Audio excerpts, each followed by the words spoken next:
Hi, friends. Welcome to part 2 of Neva's 48-hour 1K celebration sprints. I am so excited to be part of this, and I just can't wait to be joined by some people. But those of you that are new to this, Neva's 24-hour sprints are a monthly tradition over here, and I tend to usually do this part because I can stay up this late, but I also can go to sleep. So that is my goal. Hello, Emily. Thanks for coming. So nice to see you. Right now we're just kind of waiting. I don't know if part 1 is still going or if they're wrapped up yet, but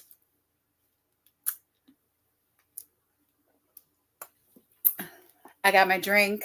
I have my book. I'm working on a cozy mystery.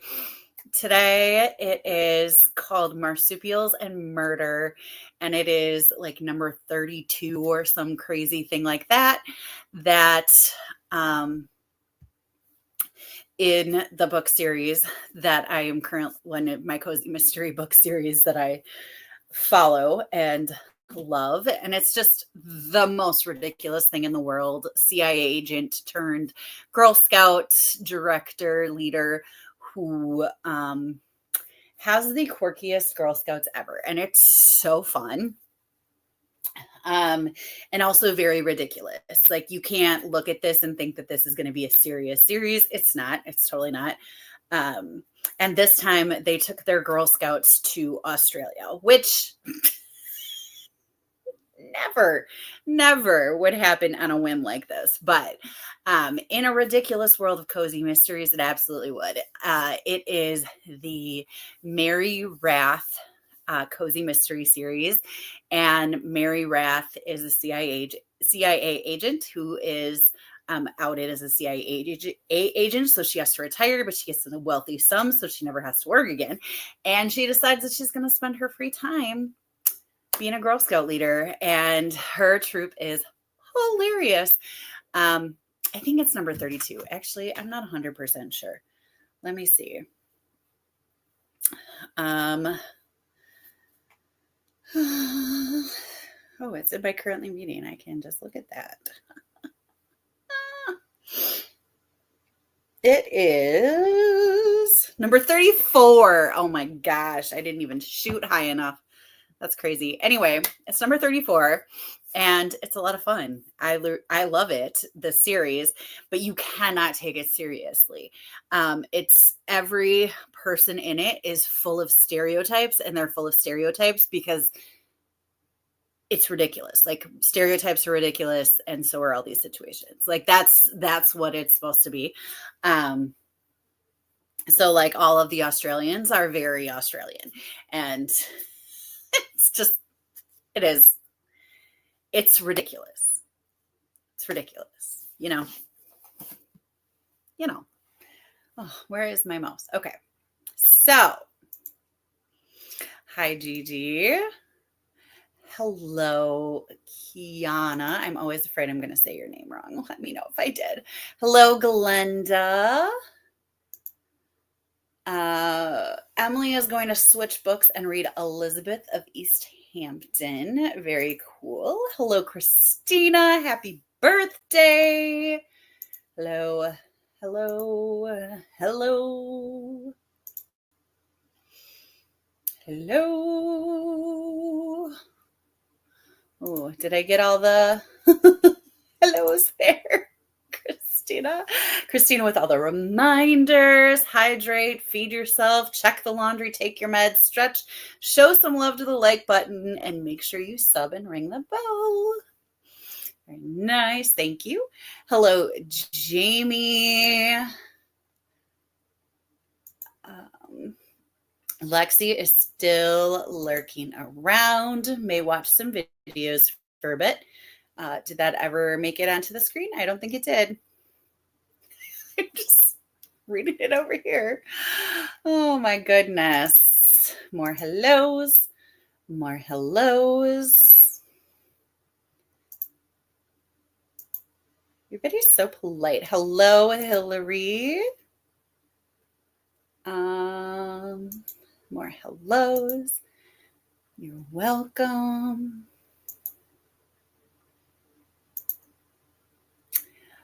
Erica is working on We Used to Live Here.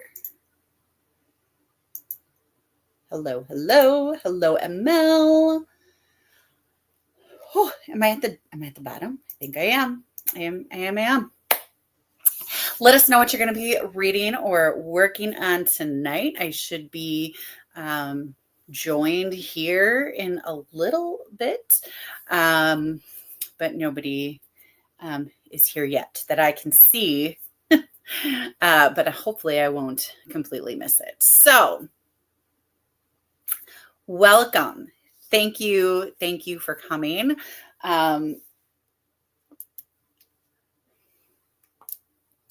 I'm already tired of talking. So, how's everybody's July going? This is the last weekend of July. So, what are we hoping to finish before July comes to an end? I am hoping to get done with this cozy mystery because I was actually supposed to be done with it a couple days ago. So, kind of mad at myself for that, but it's okay. I also have, I think that's the only thing I need to finish. So I have 5 to 8 days to do that. I think I'm going to be okay. Okay.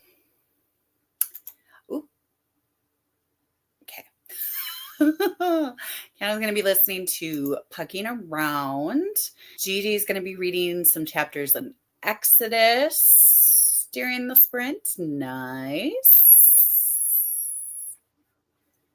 Hello.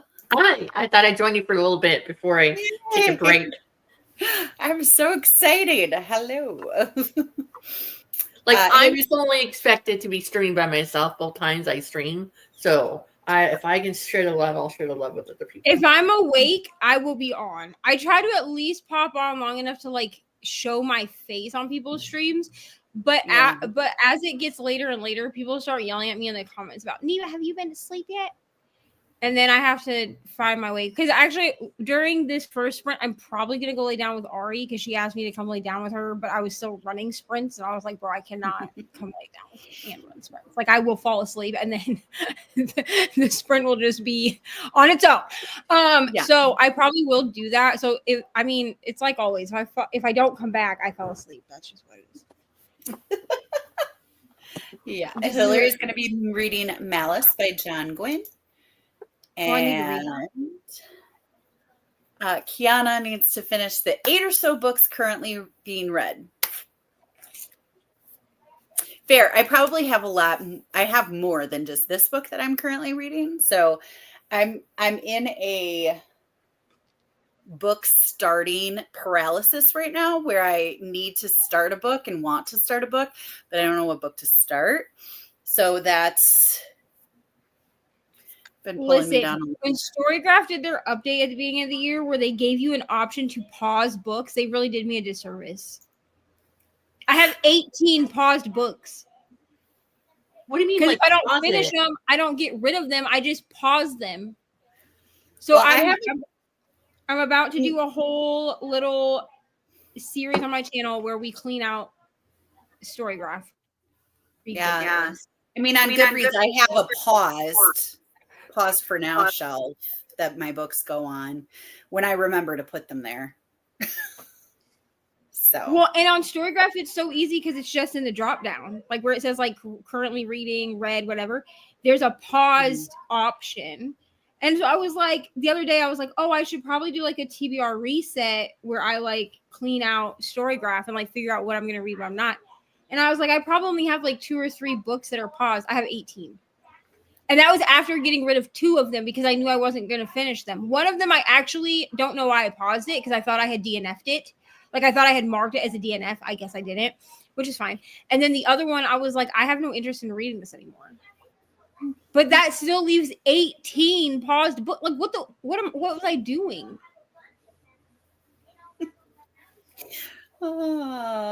It's fine.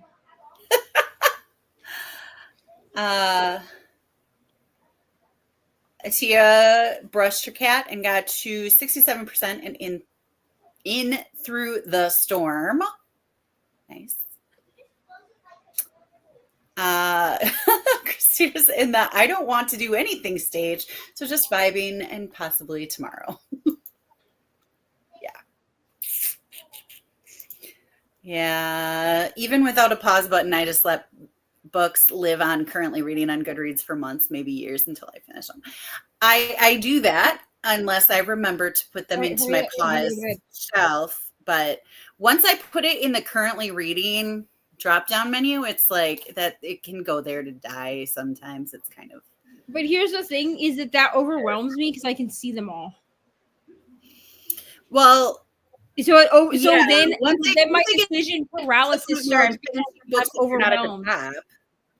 Well, and okay, so like in Storygraph, like it'll just list them all for you, and my decision paralysis will freak out because now I can see all of the books, you know. Uh-huh. And so then I'm like, okay, well, what do I pick up? You know what I'm saying? Yeah, it's the whole thing.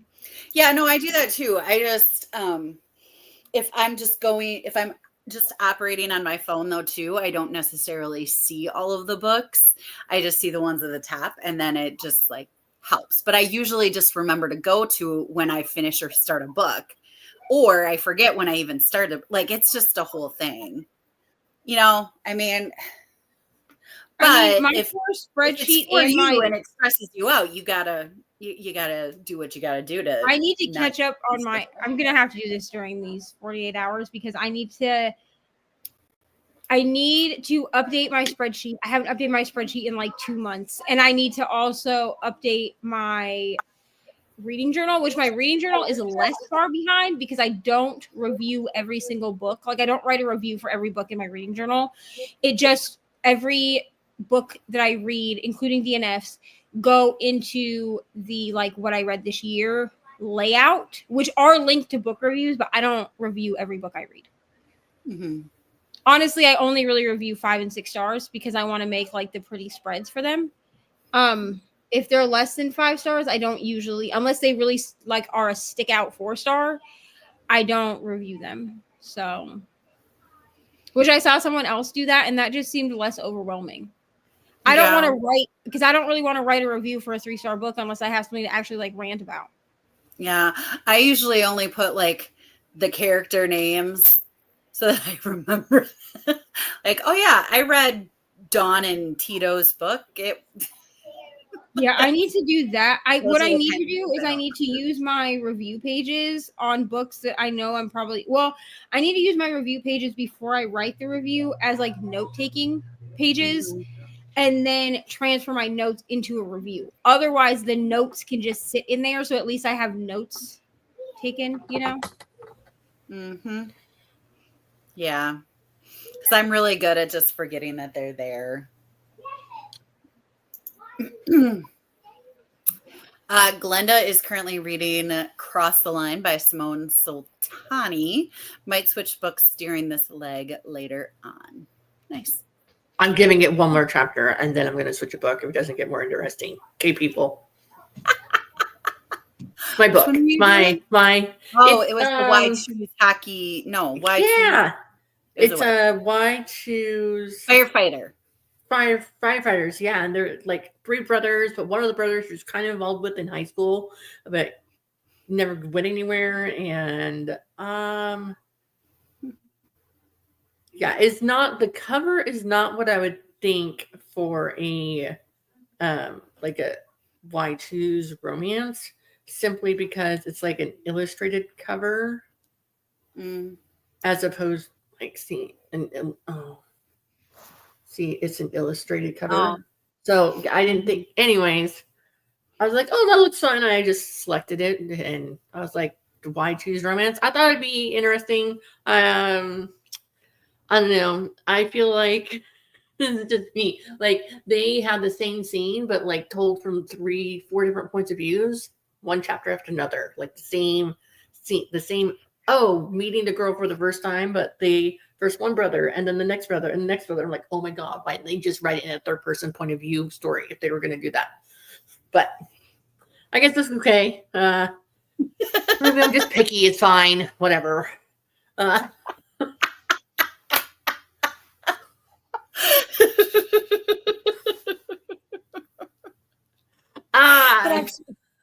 think you're like so enraged, and then you're like, but you know. All right, so here's something you may not know about me if you haven't watched my channel or anything. So I've been a reader my whole life, okay? And then I was traveling in an RV for the last 6 years, but I also started writing my own books in 2020 because what else was I going to do in 2020? So I wrote a series of novels based on my traumatic childhood. And after that, I started writing small town romance. So I feel like sometimes a little bit more critical about romance books as opposed to not romance books. Like I was reading The Deal by Al Kennedy? Yes, Elle Kennedy, and it was horrible only because That book was horrible. Yeah, right. She I'm not told me even it was a going to be writer. horrible, and so I was in this hockey class, video club, like reading hockey romances, and so that was one of I read, and at one point I was reading it out loud, or I was reading it, and I said to my husband, like, okay, she just got a job in like the radio station at the college, and she gets into a fight with her boyfriend, and her boyfriend calls in the radio station, like, I'm gonna throw this book out the window. Basically, that's what happened, but I did not throw it out the window. And then it was just Steph and I literally both were reading this book for the same collab. Yeah. Because it was a collab that Vanessa did. Yeah. Where she asked a bunch of us if we want to do hockey romance. And I was like, hockey romance, say less, right? And so I was like, cool. Like, this gives me like reason to just like binge hockey romance. So I did like a special edition episode of KU Clean Out for it. Because that's where all my hockey romance lives. I don't know about anybody else. And Steph and I were talking about it in sprints one day. Like we were both in the comments of sprints. And I was like, oh yeah, I started this. And she was like, I read this too, and it's not good. And I was like, yeah, Elle Kennedy has been hit or miss for me. Because she write that like Bad Girl Reputation, Good Girl Complex, those books? Yeah, I read those as like arcs. Like in when I first started my channel, like when I got NetGalley. In fact, that I wasn't a romance girly, right? Outside of like dark romance. So I was like, maybe this is me. And then I started reading The Deal, and I was like, why do people like this book? Also, the title didn't make any freaking sense. I mean, it does kind of, because the two of them, the female main character and the male main character, do make a deal with each other when it comes to him being able to pass his class or whatever. Right, but like it was just so it wasn't very like yeah, there was a deal between the two of them, but I feel like it wasn't a major plot point in the book. Yeah, I don't know. I decided Elle Kennedy is not for me. I mean, it's cool, like the people that like the off-campus series, but like I did not. Did you hear it got picked up for a TV series? Yeah, I saw that. I will not be watching that. Listen, I might just watch it just to see how ridiculous it is. Honestly, no, I'm not gonna lie to you. Having Lily Reinhart cast as what is her name, like Olive or whatever, the main character in The Love Hypothesis, kind of makes me want to watch that movie. And I didn't even like The Love Hypothesis. I didn't love The Love Hypothesis, but I think I would like the movie. That's kind of what I'm wondering. Is like the narration in my head. Like some of the narration was like, why was that described like that? But like that's not going to happen in a movie theoretically. Yeah, that's kind of my problem with Ali Hazelwood in general. I don't think that Ali Hazelwood is a bad writer. I just don't think that she is a writer for me. Because I don't like the way that she describes people. Like, Right. I just don't like that all of her women are like Hobbit people and all of her dudes are like 6'10" Yeah. with huge man parts. Like, how? Like, I'm Huge not mouths, obviously. I'm not because- even understanding how this anatomy even works, madam. Yeah. And then, like, I even tried like her little. I mean, some people have said that like they don't want to read her because they think that she won't do STEM well. I don't think, for me, that wasn't even a problem. I thought the Yeah, I STEM, thought she did STEM because really well. she is a woman in STEM. Yeah.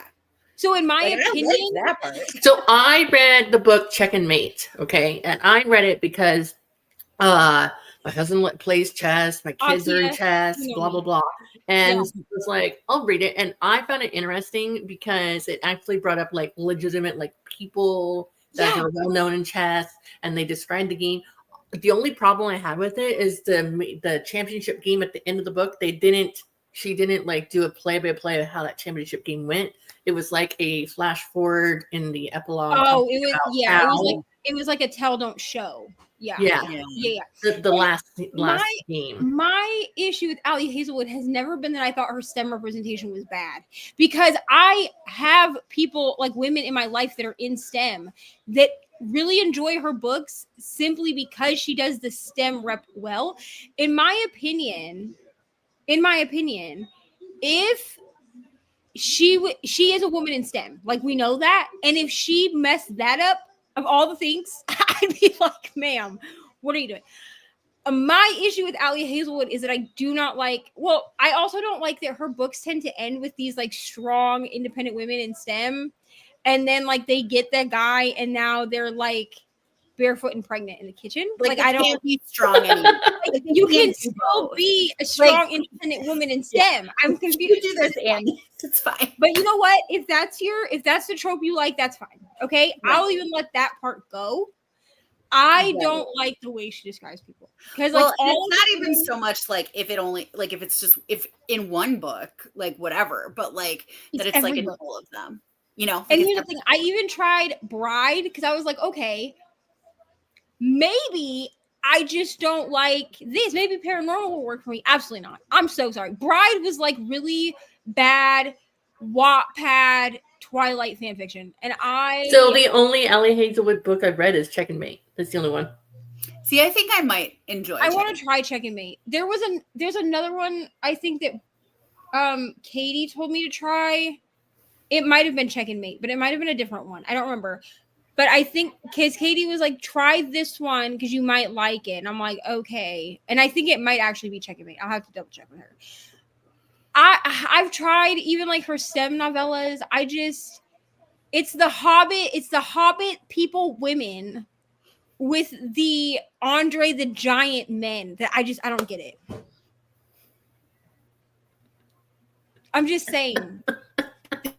Like, I can't even imagine in my brain how that works. Size does matter. There's some things that just won't fucking fit. That's what I'm saying. Like, there's just sometimes like it just won't.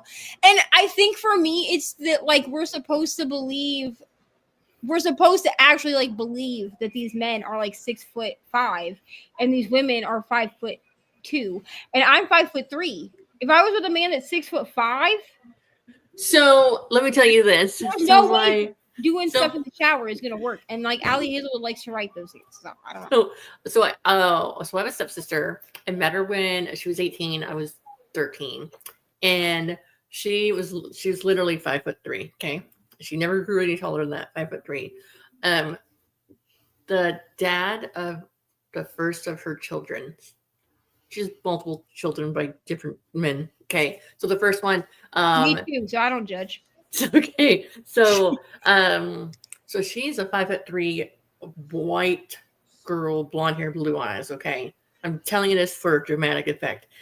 The dad was 7'1" black man. Like he's a pretty black man, but like that was the and I was like, Heather, how did that work? I mean, it So can't much work. like how does that? You work? just have to be on like the same level. You know what I'm saying? So like that's the thing. And I just don't believe you, Allie Hazelwood. but it's fine because other people love her books, and that's great. And honestly, before she got rid of her social media because people are complete jackholes, like have an opinion about a fictional character. I don't care. It doesn't mean I that, followed her. Like I follow her on Instagram. So But then, like, people ran her off the internet because she said that she thought Peeta Mellark from the Hunger Games was a worthless character, which, like, we're all allowed our opinions. I think Gale from Hunger Games is a worthless character. I thought Gale was worthless, but, like... But also, like, you're allowed your opinion, You're dude. allowed an opinion. I think I think Allie Hazelwood is a person that is Team Gale, and there are those people. Like, Yeah. there are those people, bro. That's fine. Misguided though they may be. It's fine. You're wrong, but it's okay. I'm not gonna run you off the internet because you like a character I don't like. Wrong. I mean, I thought Gale was a completely worthless character. I don't understand why it would just be like if we're like, oh well, middle grades are for middle graders and adults shouldn't read it. It'd just be like that. I don't feel that way. Okay, I'm just saying. I swear. And there are people that are misguidedly thinking like But that. now as that I well. know that you are a teacher and that you read middle grade, I'm going to be like, hey, what books should a 8th grade boy read in middle grade or in the school year? Like, what are some suggestions for someone who's in 8th grade who's like 13 years old and likes fantasy books like Aragon and I mean, Percy Jackson? There you go. Give me some ideas. Currently, I'm Cities. reading. Currently, I can't. Well, I can tell you the book I just finished if you want. Although, if you go watch my vlog from last week, you'll see. I'm currently reading middle grade books that give me the nostalgia of a certain fantasy series that has a boy with a lightning scar in it, because I want to do a video where like books that you could introduce your child to instead of those ones. And so that's just me reading middle grade. Like I literally just finished reading Witchlings, which was a wonderful book. I mean, I gave it. He's 5. read almost all the Aragon series, except for he's taken like, I swear, like 4 or 6 months to read Murtaugh, the last book in the Aragon series. But he says it's so boring and slow right here. I'm like, yeah, because you're in the middle of the thing book. Yeah. But because you're in the middle of a high fantasy series. Super long. And it's the last book of the series, of that series. Right. It's the last one. So he's, and I just found out like 2 weeks ago that the main character of the book is not a dragon in any of it. Like in Aragon. Aragon? Yeah. No, Aragon is a boy. Yeah. I've never read the book. Okay. First of all.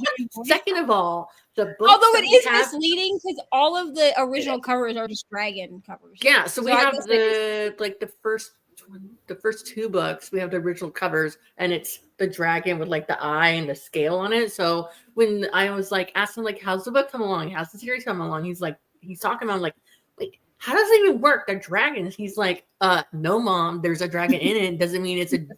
I'm like, oh, does that mean that if I write a fantasy novel with dragons in it, it's okay if I put a pirate ship on the front and there's no pirates in it? But that would be different because there are dragons. Like Aragon's dragon is a main character of the book. Okay. She just isn't introduced. Okay, ready for a list? I have some series for you. Keeper of the Lost Cities by Shannon Messenger. That's on my list. Is very good. Nevermore.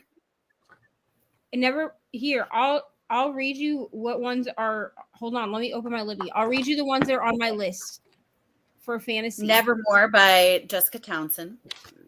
Yeah, I have that one. Nevermore. Wings of Fire by Tui T. Sutherland. That's all dragons.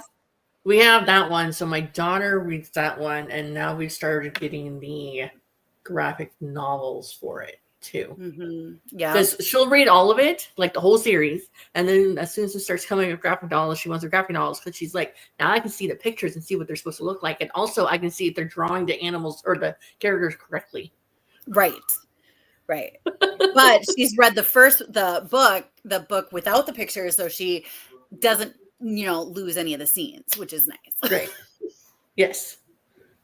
And Spy School is a good one. That's a little bit younger than 8th grade, but some of my 8th graders still like it.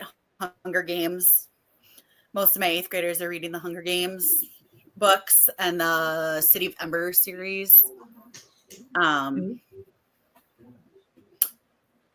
And Alan Gratz. But that's historical fiction. That's not fantasy. But Alan Gratz. Yeah, it's funny. He likes reading like fantasy with like dragons and adventure in it and magic. But he also likes reading The Unwanteds by Lisa McMahon. Sorry. And he also likes reading nonfiction books. Like he just got done reading like the top 10 disasters in science, and there's like the the disasters in space. It was the Challenger one, and like the Apollo 11 mission that never made it to the moon and all that. And then like a couple weeks before that, he checked out a book all about the different epidemic diseases in history. Nice. And he's like, really? That's like, okay, fine. You're reading is fine. That's all that matters. There's a duology of books, and one's called How They Croaked, and the other one is called How They Choked. And it's like ways that people like super, super, super failed is one, how they choked, and then how they croaked is people that died in really stupid ways. That's funny. Yeah. I mean, not the way that they died, but also right. But it's like they present it in this really cool like way, and you like learn all this historical information about things like that. I don't want people to be like, "Oh my gosh, Neva said on the internet that she thought it was funny that people died." I did not say that. Yeah, here's the thing. I know people that really like this series. Go watch Raya. I thought about trying one of the other books in the series, but I was like, you pick Raya or Encanto. Like, what if I hate that one too? Okay. Right. And I bought the deal. Like I didn't check it out or like. Oh no, I have like a physical copy of it on my shelf. Oh, sell that crap. Somebody will buy it. Like I know someone likes that book. Or put it in a little free library and that's take out a book that you really want.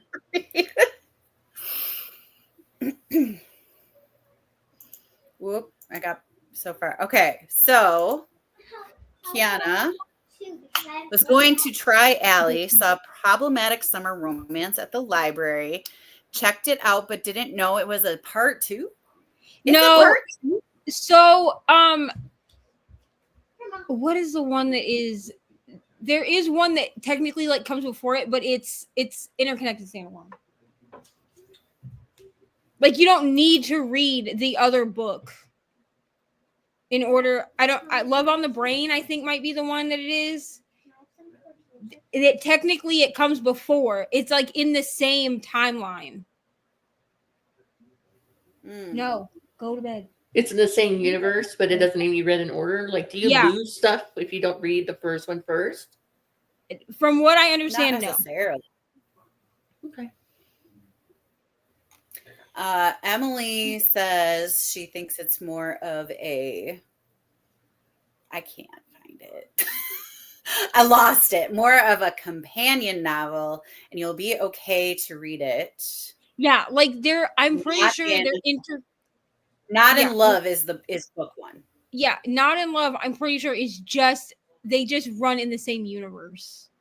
They have and I think there are characters that might like cameo or like crossover, but I don't think that you have to read them because it was never the Problematic Summer one was never even advertised as a part 2. It's been advertised as a standalone. Mm-hmm. Hello. Going to work on a novel for a little bit tonight. Yay. I'm so excited to keep seeing all your progress on that novel. Keepers of Secrets. Heather recommends. Very cool. Emily says if you haven't read Keeper of the Lost tell City, you you should. the books that I have on. Okay, so I have the first Nevermore book, which actually we also own physically, because Ari got it. Actually, it's right here because Ari got it as a prize. It was in the It was in the prize bucket at the library for summer readathon or summer reading program. So she grabbed a That copy of series that. is so good. So I have this one, which this reminds me of like Umbrella Academy, to be honest, like the cover. Anyway, so there's that one. And then I have I read Witchlings, the first one. And then I have The Troubled Girls of Dragomir Academy, The Marvelers, The Rise of the School for Good and Evil. Those are the ones that I have downloaded because basically what I did was I Googled it. I Googled middle grade books with magical school settings. You should. I mean, Amari and the Night But Brothers is a good one too. I have Amari because that's on Kindle Unlimited, and I actually own the Amari books. So Amari was like, actually, Amari was why I wanted to do it, is because I always tell people that Amari is like the younger sister to Legendborn. Then I should really read Legendborn because I love. And so, like, while they are different, right? Because Amari is more of like a Men in Black thing, and Legendborn is King Arthur, right, and the Round Table. But I think that like the vibe of it is very similar. So I was like, okay, well, I know that one. And then when I was looking through stuff, I was like, oh, I should probably read Keeper of the Lost Cities because I actually own the first 2 audiobooks. I don't know when I bought them, but I own them on Audible.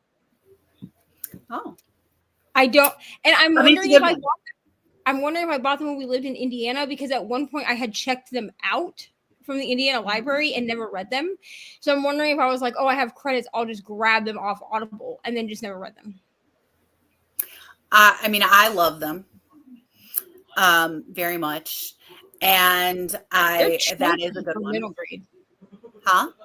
I said they're chunky for middle grade. They are chunky for middle grade. Like when I first saw them, I'm like, a lot of my students are like, that's too long. I'm not even like. But I would, if I like these books, I would actually like to purchase them for my shelves. So like Witchlings, I loved the first one. I gave it either 4.5 or 5 stars. I'd have to go back and look. But it was such a cute, like it was just so cute. And I know that series is written like directly in response to this series that I'm trying to find. Which one was? But I want to. Keeper was written in response to that. What? Which series was written in response to it? Witchlings. Oh, okay. I mean, and if you read it, like even the first book, like there are direct, like you can tell that it was written in response. Like the way that it's formulated, like the story is different because we're following 3 young witches, right? And it's much more diverse, that's first. But you can tell like with the things that are written in there that it was a direct response. But I can't wait to read the rest of the series and then buy the whole thing to put on my shelf for Ari to read them. Because I think Ari will like them, like even now, I think she would have fun with them. Oh, another good series is oh no, I lost it. I'll get back on that one. Alex Rider is a good one, or Artemis Fowl. That one's good. It's a good one. Summerland by Michael Cabin might be a good book for a teenage boy who can read fat books like Eric. Yeah, so what's funny is like I want to say like 3 years ago, it's like, oh, I want to read, and then I was like, let's just read a little bit, and like you could read graphic novels too. So he started reading graphic novels. He read all the Dogman graphic novels. He did not like Captain Underpants. Captain Underpants. Yeah, he didn't like that one. He thought that was dumb and mean and stupid, but he liked the other one. So I'm like, okay, yeah. And so I ended up getting him all the hardback ones of it over the course of a year or so. And then he read them all, and then he sold them and bought, and then used the money to buy Legos after he read them all repeatedly. And they're all still in good condition. I will say though that Captain Underpants, I feel like hits only at like a certain age. Like once, like I feel, because even like Ari, she read a Captain Underpants book the other day because she found it on her Kindle Kids or whatever, like the Amazon Kids Plus app, and she's like, "Can I read this?" And I was like, "I don't care. Like it's on the Kindle Kids app, like whatever, right?" Because like when you set it up, you put in their age, and then it's all things that are like age appropriate, which technically Captain Underpants is. And Ari's 8 and was like, "This was really dumb," and I was like. Well, I mean, you have to be a certain person to think Professor Poopy Pants is funny. Yeah, well, and I also feel like because like, Ari read them also person. when she was around 6 years old, and she thought that they were funny when she was 6. So I feel like she's just no. Yeah, you have to use the other one. So Kiana didn't realize that Link was a guy and Zelda was a woman. I don't know that I realized Link was a guy. I think it took me a while. But I don't know. I don't know that I thought of it all that much. So speaking of Link and Zelda in the video game, every time I get pregnant, I have 3 kids, okay?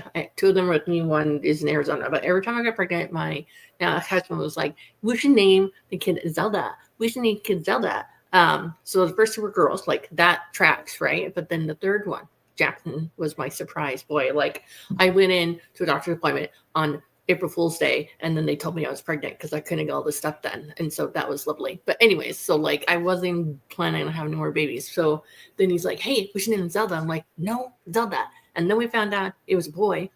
And oh yeah, we have like 20 physical books of the Warriors series by Aaron Hunter. It's ridiculous. Like it's all cats. So why my kids love cats. And then so she's got the offshoot like bear yeah, the survivor ones, the bears, the there's the animals that are like in the African Serengeti Pride Lands thing. There's dogs. There's a lot of them. But so then I found out we were gonna have a boy, and he's like, hey, we should name him James Tiberius because my first daughter's name is Hannah. And my second daughter's name is Ileana, so H and I.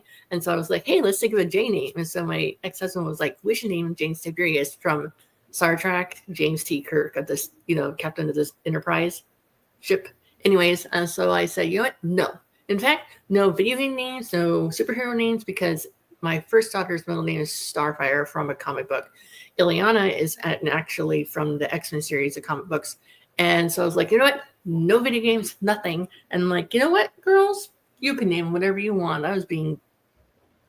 And there's a reason we're not together anymore. But I was like, all right, girls, you can name your brother. Name your brother whatever you want. If you want to name him Blueberry, be my guest. I'll put that on the birth certificate. I don't care. Luckily, they did not do that. They ended up naming him... there's a kids show that's on PBS, like OPB channel, called Super Y. Yeah, where they have like characters that go into books and stuff. Mm-hmm. And they ended up naming his middle name Wyatt, and then his first name is Jackson from Jack and the Beanstalk. Nice. Because Jack and the Beanstalk is Wyatt's older brother in that show. I'm like, good thing they were watching that and not Barney. I like that. That's a nice. They go together too. Like they put thought into that. It's awesome. Yes. Alex Wise versus the End of the World. I don't know that I've heard of that. Honestly, sounds intriguing though. For nonfiction, all books by Eric Larson are great. Mark Kurlansky writes great micro histories that are easy to get into and teen appropriate. The Eric Larson ones, the only ones I've seen are like all like serial killer does he have other ones that aren't serial killer? I just don't want like my boy likes more like disaster, dystopian, like he likes watching the movie The Day After Tomorrow, where like everything is freezing over and the world's coming to an end, or like a volcano. Like he's my disaster movie kid that he'll watch it with me. Divergent is a good one too. If he likes those for his age. Alice England series by Ash Harrier. The Killing series by Bill O'Reilly is a great series for history nonfiction that covers a lot of U.S. history. Interesting.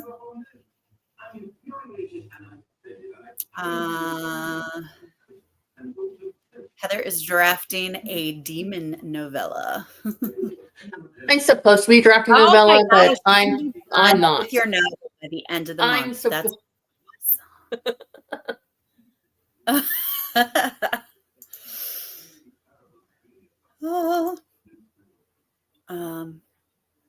Alex Wise does not fit the description. Okay. Tale of Magic by Chris Colfer. Keeper of the Lost City are chunky, but they read fast. They do. Until you get to once I got to the end of the series, I was like, I need to read these slower because I'm not like taking them in enough. It's very obvious. Like when you look at the text in it is huge. It just surprised me how chunky they are because I follow a YouTuber whose channel I can't remember what it actually is called. I just know her because she always does her. I love her TBR game. She does one that's like, it's like space themed. Like y'all know who I'm talking about. I'm sure. Maybe. Probably Stephanie? Not. Yes. Yeah. Her name is Stephanie. It is not me. Just so you all know. Okay. Yeah, Starhop.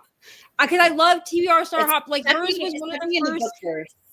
TBR Starhop was one of the first like original TBR games I found that wasn't like a wheel or whatever. Because like in 2020 when I first got onto BookTube, everybody was doing a variation of the wheel, but only with a single wheel, not like mine where it's got like where I have like 500 wheels. We're not gonna talk about that.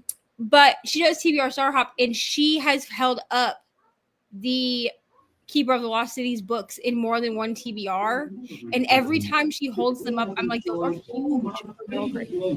But then when I actually looked at the font in them, the font is not small. Like it's not like they wrote 500 pages of like a small font. Every book she holds up is huge. What's her what's the channel name? Well, she's Stephanie. Stephanie reads a lot of epic fantasies. She's so fun to watch, but like I don't think I would read it. Because honestly, every time she's like, I have 4 books on my TBR this month. This is doable. But like every book is 800 plus pages. And I'm like, no, ma'am. So I was still in. I thought like, oh, starting in January, I can read Mistborn by Brandon Sanderson. And then I'll read the second book in February and the third book in March. Here is how I have gotten to chapter 14 of the first book. And this is as far as I've gone. I would, if you can do audiobooks as someone who's read the first one, I would suggest immersion. Have you listened to the narrator for his book though? Yeah, it didn't bother me. I immersion read the first. I need to read the last 2 because I own them. In the first in Mistborn Era 1, but Hillary and I read the first one in 2023, and I immersion read it. Well, okay, so here's the thing. I usually, like, if I do audiobooks, I listen to them at night, and so that I tend to, like, fall asleep more often, but also the narrator of Mistborn reminds me of, like, a boring history professor lecturing about history. Like, just the way his voice is. Does that the vibe you get when you listen to it? I know exactly what you're saying. I haven't listened to this narrator, but I know exactly what you're saying. I don't know why I feel this, but I remember Mistborn being narrated by a woman. So they have it. I was able to find it on YouTube, and then the Libby app, I think, has it in audio, and both versions it was a guy narrating it. I don't know. So I was really mad at the last book of the Divergent. Oh, because it's Michael Kramer. But I mean, I like Michael Kramer as a narrator, so that's probably why it didn't really. But also, like, maybe it's bother me. because I was like, well, I agreed to buddy read this with like 5 other people, so I have to read it by a certain time. So maybe, like being forced to. But I will also say that, like, Brandon Sanderson, in my opinion, at least. So I want to read his YA series. So I read Tress of the Emerald Sea. I read that last year, and I did like it. It was 3. I gave it 3 stars. Like, it was fine, like, for what it was. I think, like, Ari would really like it when she's a little bit older. I just don't feel like I'm necessarily the demographic for that book. Oh, okay. But I thought that it was good. Like, I'm keeping it on my shelf because I think that someday Ari may like it, or my brother, who's 16, he might like it. I want to read his YA series that's like takes place in space. I don't know what the fuck it's called right now, but I want to read that one. Isn't it Starborn? No, I can see like the cover in my brain. I just can't think of what it's called. Skyborn. Mist. It's not Mistborn. Skyward. Skyward. Thank you, Emily. But yeah, I want to read Skyward. I will say this: Tress of the Emerald Sea. Because I was like, Emily's gonna know this. Tress of the Emerald Sea was easy enough for me to follow. Mistborn was not. Like, I would never tell somebody to only listen to Mistborn, unless you are like my little brother, who is dyslexic, so he actually has a lot of trouble reading physical books. So he processes reading with his ears. Like, that's the way that he processes it anyway. But if you are a person who tends to read physical or like with your eyeballs at all, if you read with your eyeballs at all, I would not suggest reading Mistborn just audiobook, because there, in my opinion, there's too many moving parts. Like, I would have gotten so confused doing it that way. I ended up having to just when Hillary and I buddy read it, we buddy read it for a readathon. I'm pretty sure. She can tell me what it is because she's in the comments. But when Hillary asked if I wanted to buddy read it, we buddy read it, and I had to actually like block out times in my week to read it while we were buddy reading it, because I needed to be sitting down like with the actual book. So Emily recommends the Legend series by Marie Lu, which I have not read. That's good. That's a good. Well, I've read the first one and I need to continue it because I liked the first one. I gave it 5 stars. Which I've heard really good things about. And the third book in Divergent really did tick me off a lot. I'm not gonna lie, but at the same time, it's a really great, like, it's really good at eliciting emotion, and like the first book especially really helps kids like that are not so readerly, excuse me, like really get into it. Yeah, I think it's fun if you have a reluctant reader. If you have a reader who is trying to find their footing in like what they like to read, I think Divergent is a good option. Right. Because it's easy enough to follow. The last book is infuriating. I don't know how the Maze Runner series ends, but the first book in the Maze Runner series is also might be a really good one for your son too, Steph. Yeah, Maze Runner is really good. But I don't know how it ends from there. Hillary, I also don't remember what we read it for. I just remember that you were one of the first people I ever did a buddy read with, and I was so honored that you asked me to do it. So it'll always be in my brain that Hillary and I buddy read Mistborn, because I bought the Mistborn, the first era of Mistborn. They're like the mass market like paperback box set. That's what I have, and they're so big, and the print is so small compared to other books. Yeah, it's because they're mass market paperbacks, but I bought them for $15 during Black Friday on Amazon. Like That's what I did too. I bought like them for a set for $15. 2022 or something. And I was like, why not? And then in 2023, Hillary was like, hey, I saw you were going to read Mistborn. Do you want to buddy read it? And I was like, someone wants to buddy read with me. And like, Hillary didn't know me outside of like sprints. And I just felt so honored. So, yeah. Honestly, I feel like I'd been inducted into the Cool Kids Club. Alcatraz and the Evil Librarians. I do want to read this because it's like middle grade. Brandon Sanderson, and I would feel like, woohoo! I read. I want to read through the Cosmere, but I feel like maybe I also have Skyward. I want to read through the Cosmere, but I feel like maybe I should start with Skyward. To like get a feeling for him, you know what I'm saying? Because like I did like Mistborn, I gave it 5 stars, but I also feel like maybe I've read some of it and I've listened to some of it. I mean, I like it. I just feel like I missed a lot, and so I'm like maybe I should start with like a children's book, which would be Skyward. I might do that. Mm-hmm.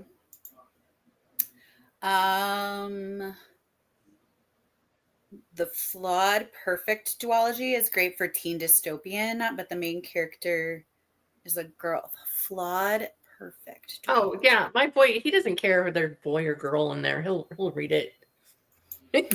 Uglies, I didn't like. It's subsequent, but I loved the first book in Uglies. But so like Uglies, that series, I was obsessed with that series in high school. Because there's actually I think like 5 books now, but when I was in high school, the only ones that we had were the Pretties, the Uglies, the Pretties, and the Specials. Those were the 3 that we had. And now there's like extras and perfect or something. Yeah, there are more books now, and I've thought about doing like a reread of them as a vlog on my channel, because I was obsessed with them in high school.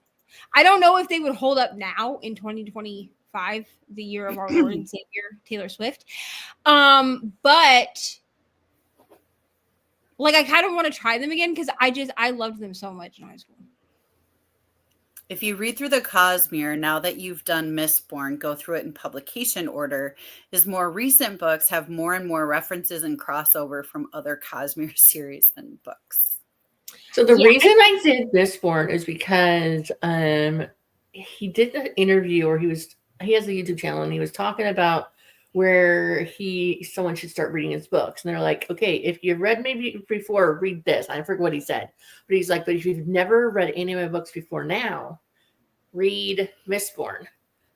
And then that way you'll know if you like my Yeah, I think I'm going to go backwards and I'm going to read Skyward.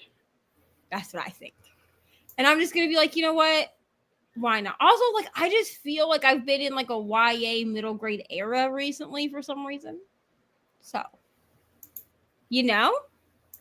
might as well embrace it.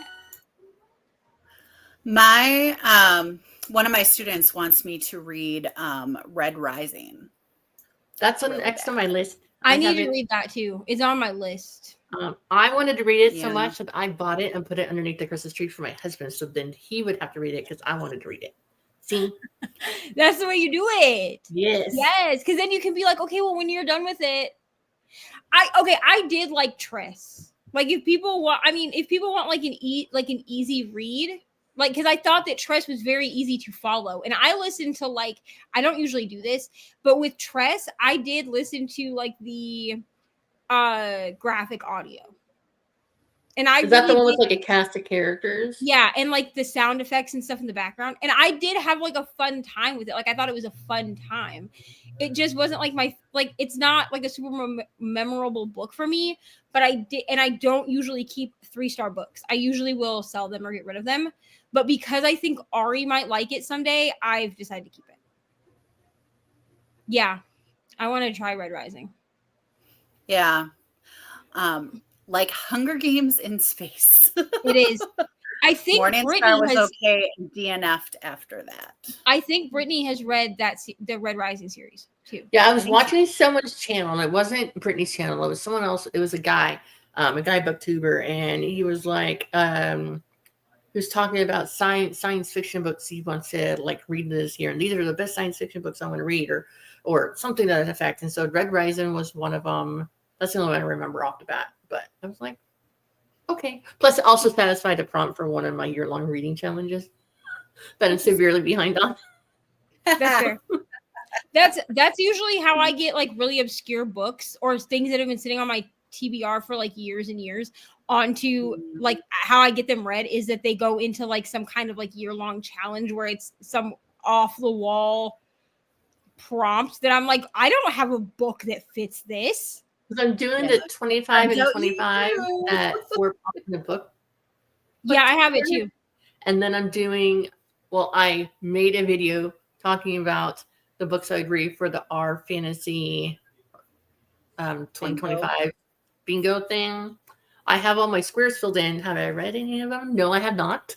Yeah, I'm doing 25 and 2025, which I've actually read quite a bit of the books off that. I do need to get to my 12 books. So I made Amy, I did finally 12 friends. I did finally read the book you gave me, not only this year, but also last year. I forgot to tell you, but I did read it. I listened to the audio while I diamond painted, and I gave it 5 stars. And I don't use, and it's nonfiction, so I don't usually rate nonfiction. You gave a memoir 5 stars. But which memoir was it? It's by Sutton Foster. What is it called though? Hooked by. Yeah, that's what it is. Yeah, it's about, and it's literally about crafting.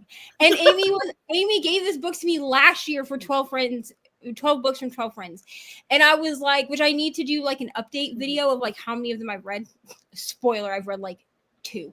But it kept coming up, and I was like, okay, there's no reason I should not have read this book because it is an easy listen while you're doing something else. So I was like, I can literally sit here at my table and craft and do a thing. You know why it never got mentioned is because I did listen to it while I finished my Dobby diamond painting that I had been working on for like 6 months.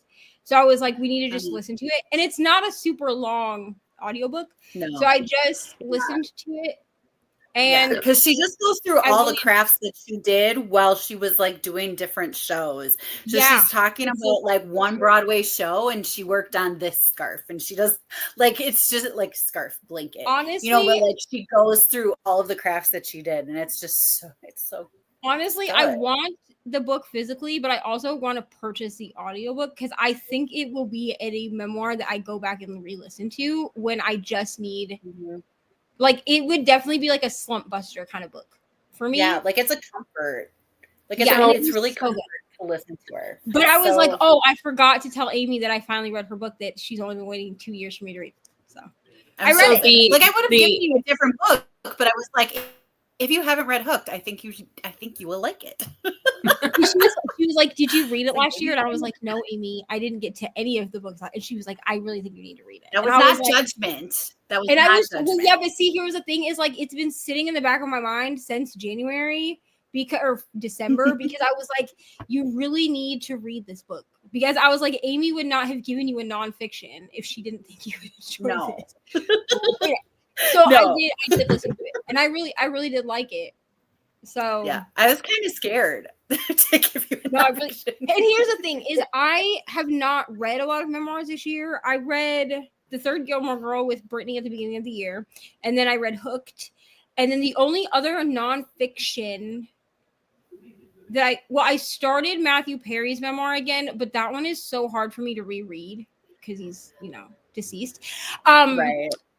And I have it physically, and there are things in it that I want to annotate.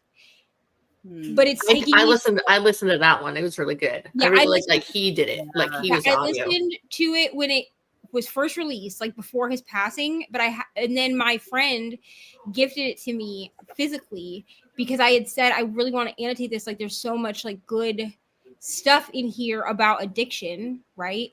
And so she gifted it to me, and then it just sat on my shelf because she gifted it to me right after he died. And I was like, I can't. And then I tried to pick it up in June, and I made it like 50 pages in, and I was like, this is actually heartbreaking to read now that he's like no longer here. Well, but the only like the first line of his book is "I should not be living right now." Right. That's one of the first lines of the book. You know, like yeah, like the foreshadowing. I read it, I think the month before he died. Like I read it, I finished it, and then a month later he was gone, and I was like, yeah, it was just hard. It was so heartbreaking. So I made my 25 and 25 bingo board kind of in December, a part of one of the Vlogmas YouTube videos.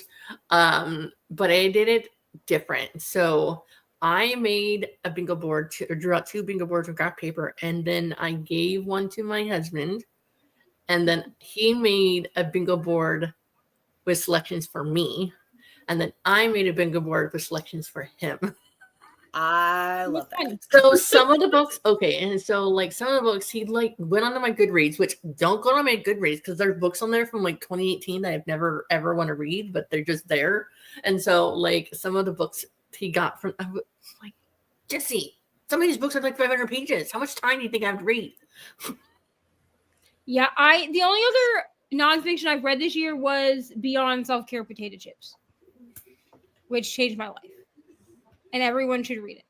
Yeah, I remember you talking about that. And I'm not just saying that because it was written by someone that I know. It's literally because, and also I got to beta read it, but it's literally because like if I did not love this book, I would not talk about it. So regardless of whether it was written by someone I know or not.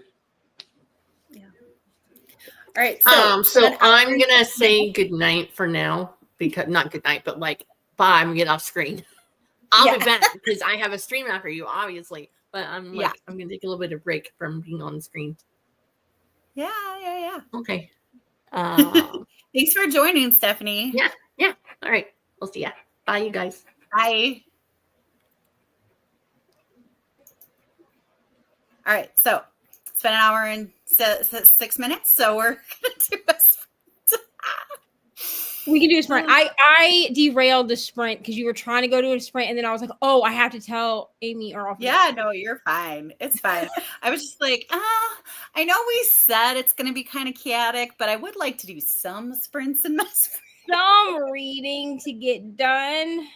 I do want to finish this book too, so like I'm like actually awake that I could like read. Right. So, all right. So I'll see you in 60 minutes. Happy reading, everybody.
Hello.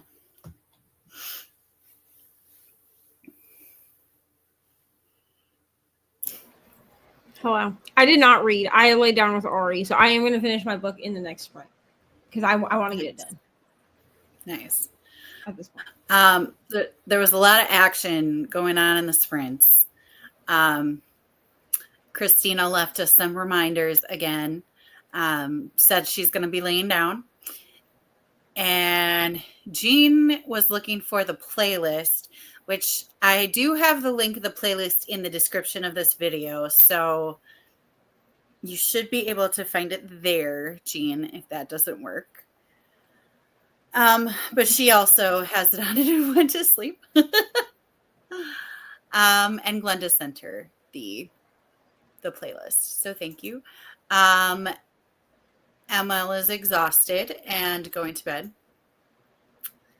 But going to clean out the closet all day tomorrow with the help of sprints, which is amazing. Excuse me. How did you do? Oh, Jean is still here. Hi, Jean. Did you find the link? It's there. I double checked. And also it is on my community tab as well. Like it's the first post. Like I literally haven't posted any follow-up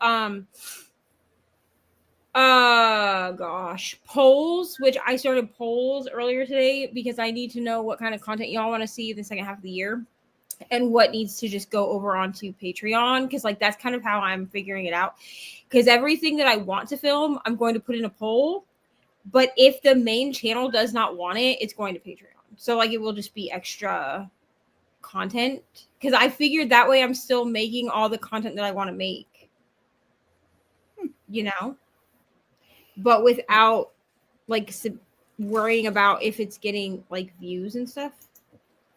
Mm-hmm. Yeah. Jean found the playlist in the description, but YouTube was not showing it to her at your channel, which is so weird. It is. I mean, so it may not. The reason I'm saying community tab is because it may not show it on the in my playlist this time because Christina made it and I'm just a collaborator, which is why I made sure this time to share it on my community tab. Yeah. Stephanie just woke up from a nap. Nice. Heather wrote 670 words for her novella and got a few admin tasks done. YouTube on the TV can be tricky with stuff like that. That is true on the TV. Mm-hmm. Does not like it. So I get that. Anyway.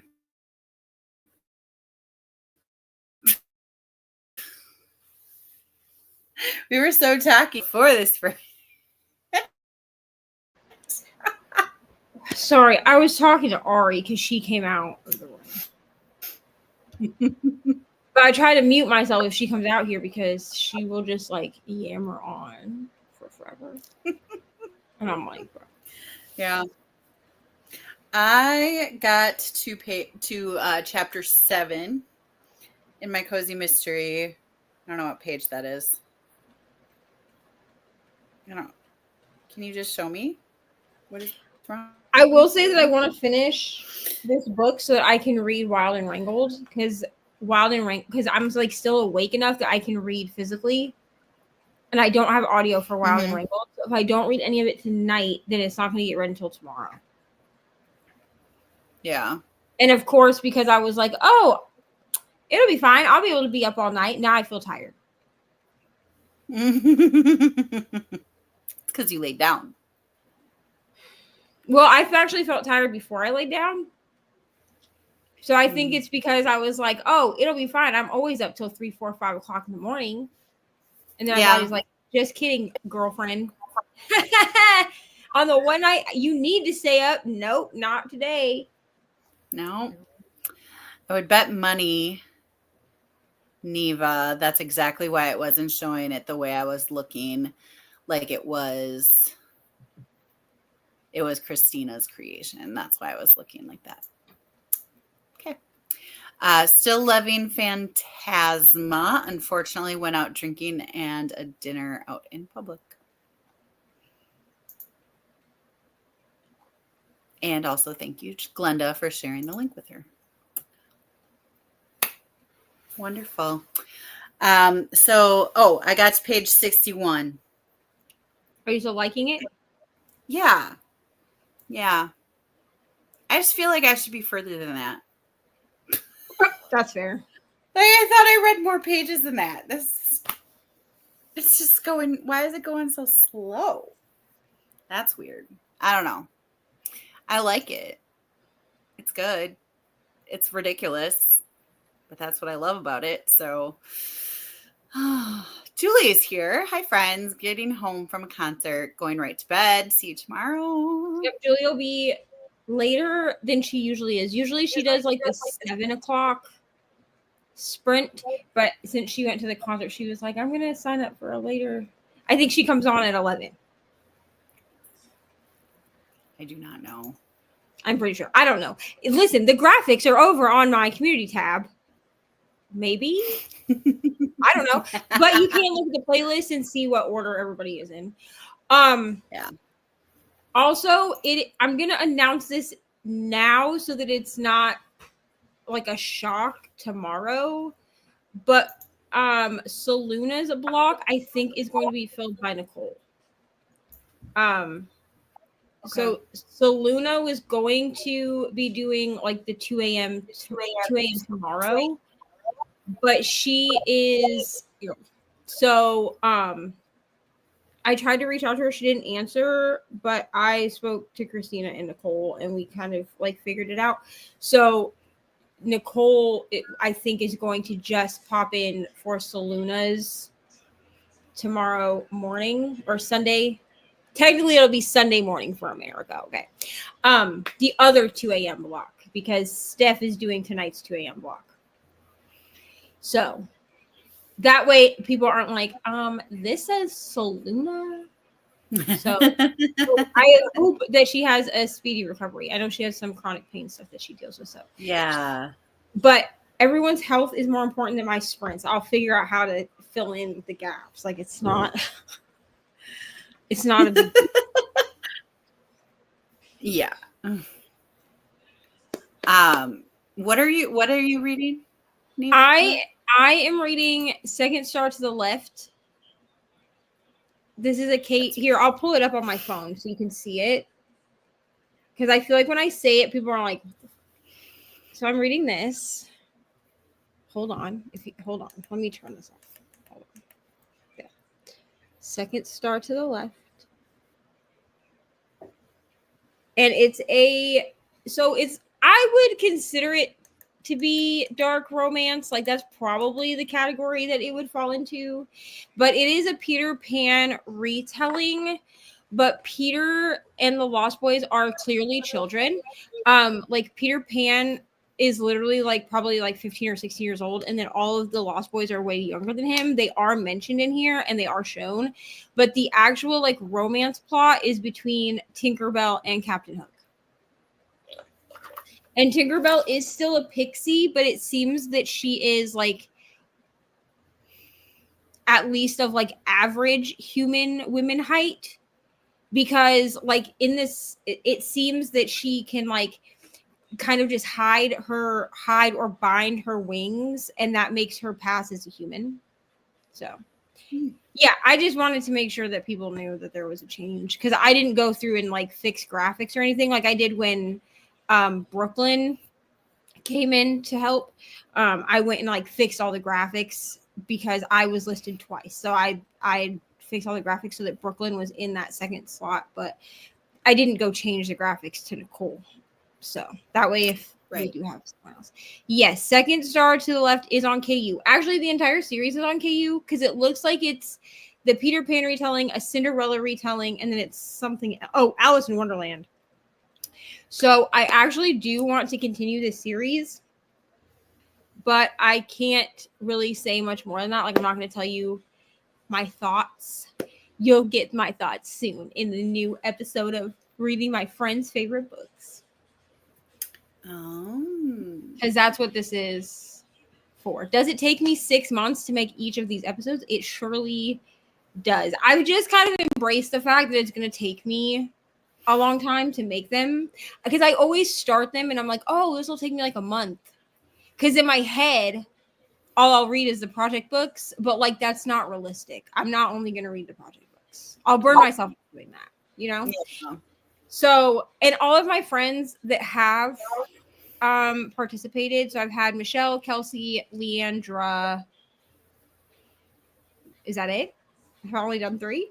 I may have only done 3 because we did do the big project that was like the Can We Trust project, but that was separate. Like that was a collaboration thing that we did. So this is like different. I do this just like on my own. And every episode of this has taken me at least 3 to 6 months to doing it. That sounds good. Michelle from Michelle's Library, she stopped creating video. She does Instagram content now. She stopped creating videos, I think, in 2023. That sounds right. Yeah. I think 2023 she stopped doing, but she's still very much active over on Threads and Instagram. She's just not active on YouTube anymore. More long content. She does more. But Michelle was the first friend that I ever did, and it was so fun. And I already have the next friend picked out thanks to Ari. She used Spinner Wheel and she picked our next friend. But all of my friends have been very understanding that it does take me a while to make these videos. And I am actively working on them the entire like 6 months. Like I'm actively like reading them and updating. But like if you watch Leandra's, you can see the seasons change. Like it goes from summer to like I'm sitting outside reading in the summer and then I finished it in like February.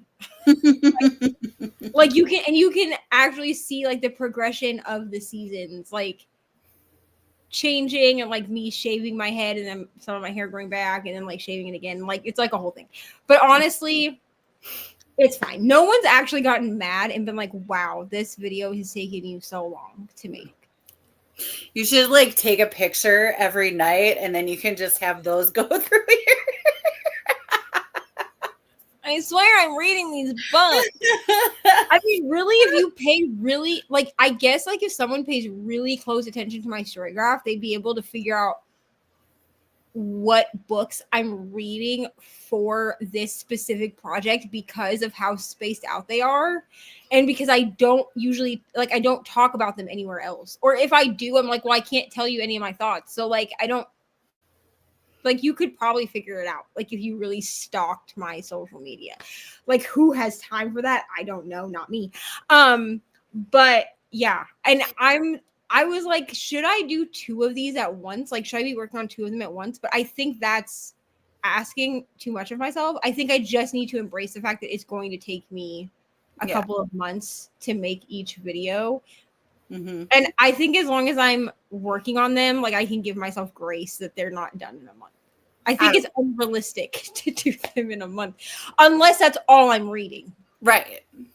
But be realistic. But then I'm like, okay, but then literally, I still have, I think, like 6 friends that have given me books, I think. And I'm like, if you did that, that's like even if I did 1 a month, that's 6 months of like me being forced to read certain books. And that doesn't work for me. I will burn out. Like I will go into a book slump. How many books of each friend do you do? So I tell each friend to give me 3 to 6 of their favorite books. I mean, if Amy wants to be so all of my friends are potential friends.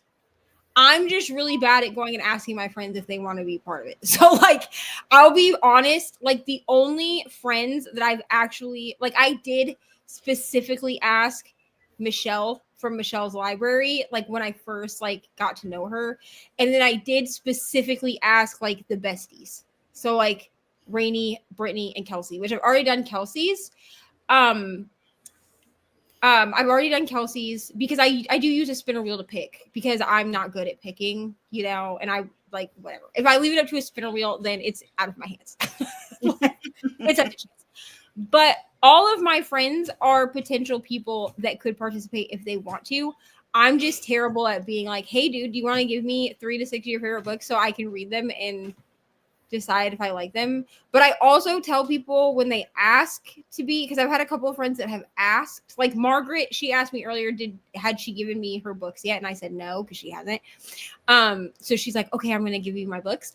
I did tell Margaret when she asked about it that the one caveat that I gave all of my friends is that we have to still be friends, even if I don't like their book or if I DNF. Because I did DNF one of Kelsey's books, and the friend I'm currently working on, I did DNF one of their books. And I feel bad doing that, but it's also a thing of like, I don't want to trash your favorite book because I pushed through. Like, Yeah. I would rather give you the reasons why I DNF'd it, but also why I understand why, like, you may have loved it or it's for someone else or whatever, than to, like, push through and then be frustrated that I pushed through and then be like, well, this was 1 star. And then feel like I'm just, like, trashing your favorite book because that's not the point of this. Right. Yeah. Leandra to date is the person... This surprised me. I don't know why it surprised me, but it did. Leandra is the friend that has gotten the highest ratings throughout their entire thing. She did not have anything lower than a 4.5 star. And I did get a couple of 6 stars out of her video. Nice. Okay. She's just curious. She wasn't trying to get me in more. You're good. I mean, if Amy wants to do it, she can shoot me a message with 3 to 6 of her favorite books, and I'll read them. Honestly, it'd probably add some more middle grade to my list. Honestly, we do love Amy content. Try. I definitely don't. And the thing is, it's like the 2 friends that I have DNF books, I have messaged them prior to DNFing and said, hey, do you want me to push through this book?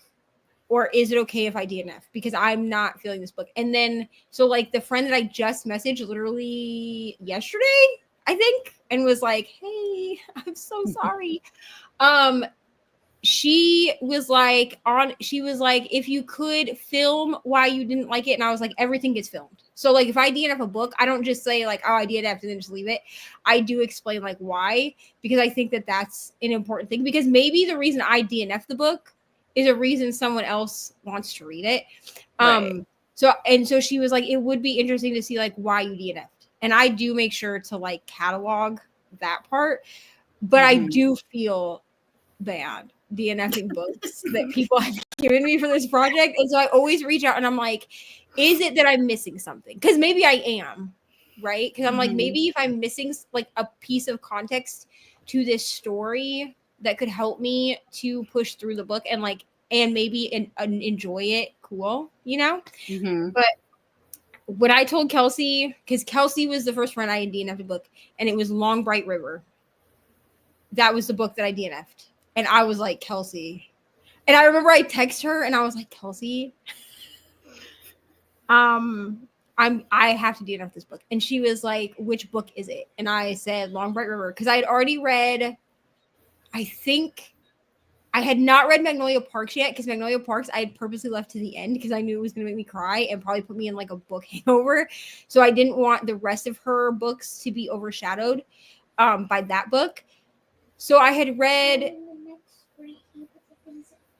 Yes. Can you turn on the fan? Yes. Can you turn on the fan and then go lay down? Here, you can take this with you, but turn the fan on. Yes, but turn the fan on. So I can watch you mixing greens? Fine, but turn the fan on. I don't know how to turn the fan on. Oh, go over there then. Oh, yes. I thought there was one over there. My bad. No, there's only 3 over there. And It's fine. No, the other one. Thank you. No, so I had messaged her and she was like, love you. I had already read Love in Other Words. I had already read The School for whatever that one was. It's upstairs. I have it upstairs. It's by the same author that did Ace of Spades. I just can't remember what it's called. Mhm. And I feel like I've watched this. Kelsey's, you probably have. Yeah, I watched it. And I messaged her because what you guys do, like what people don't see when I make these videos is if I have to like message the person whose books I'm reading, because I don't like take screenshots and like put them in the thing. I just explain like, hey, I DNF'd this, but I also spoke to Kelsey before I DNF'd it. And Kelsey was like, yeah, she was like, what don't you like about it? And then she's like, well, maybe try the audiobook. So I was like, okay. So I tried the audiobook and I was like, Kelsey, I do not care about these people. I do not care. Where Sleeping Girls Lie. Exactly. Thank you, Heather. And I was like, bro, I don't know, ma'am. Like, I can't do this. And here's the problem that I had is that it was too literary fiction for me. I was expecting a thriller, and it's very literary fiction. Like, there is like a mystery, thrillery aspect to it, but it's very literary. And I'm not really a literary fiction girly. And Kelsey did say like this was the outlier of books that I gave you. She was like, because I didn't know if it would be too literary fiction, but I do tell people like, give me your favorite books. Do not try to pick books based off what you think I'm going to like, because I may like something. Like I read the Z Word for Leandra's and I was like, this does not sound like a book I want to read. Like that was like my mindset going into it. And then I gave it 6 stars. Interesting. The author just wrote God of the Woods, and I was like, that's oh yeah, Long Bright River. I just had like on my radar, and I was like, why? Why did I just put that on there? Because I read God of the Woods. It's the same author. Because my sister read Out of the Woods, and she's like, "Are you gonna read this?" And I was like, "No." Or God of the Woods, and I was like, "No." And she's like, why? And I was like, bro, I didn't like Long Bright River. Like, I just don't. I feel like it's still going to be too literary, which is fine. Like, I'm weird. It's fine. It is pretty literary, I guess. But I can't compare it to Long Bright River, though. So. I also just kind of felt like, because there is, like, talk. Because in Long Bright River, our main female character is like a cop, and her sister died of an overdose, and she's trying to figure out if her sister was actually like murdered, which is fine. And that was the part that I wanted, and I felt like we didn't really get much of that in the like 30 or 40% that I read. So I was like, okay, but why is this in like this is like a main part of the synopsis, and then we didn't really get it. Right. Yeah, if you're expecting that to be the mystery and then there's no talk of the mystery, like yeah. So I'm like, why are we not hunting down these people that you think like killed your sister? You know what I'm saying? Which I didn't need the whole book to be about it. I just wanted like, if you're gonna mention it in the synopsis, I feel like at least a good portion of the book should be about that thing. Yeah. You know? Paula is here. Wyatt just got up, popped in and boop the leg. Thank you. Hoping Chris is back to bed. Here's hoping. Jean has Long Bright River. I think you might like Long Bright River. I'm not gonna lie. Like you really might. I would, if I was you, I would still give it a chance. Don't go off of what I said. I'm just not a huge literary fiction person. So if it leans too literary, I won't enjoy it. That's just the way it is. It has nothing. And honestly, like the book itself was fine. Like the writing was good. Like I didn't really there was nothing wrong with the book. It was just me. I was wrong with the book. Well, yeah. And if it's not for you, it's not for you. Like it's not. So like I would never tell someone else not to read it. Or something. Yeah. Jamie just finished My Documents by Kevin Nguyen. 5 stars. Near future literary fiction about incarceration camps for Vietnamese after a domestic terrorist attack. Ooh.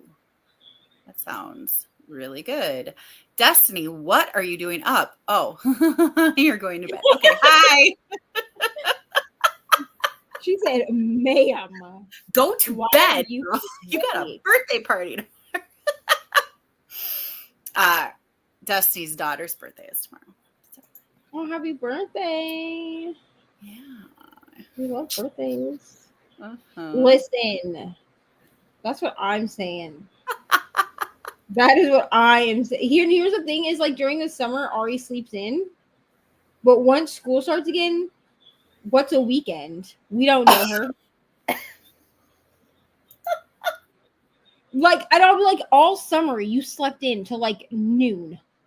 And then school starts and now you're up at 6 a.m. every day, including Saturday. Absolutely not. I mean, it's not too bad. Like, you know, I think dragging a kid out of bed to have to go somewhere, I just, in my head, which I don't have never experienced, but like in my head, that feels like it would be a really, It definitely somebody who was a kid that had to get dragged out of bed. if I have to drag her out of bed to go to school, which very rarely happens, but it's happened a couple of times, I will say it makes the day, like the morning, start very badly, which then kind of reflects the whole day. Yeah.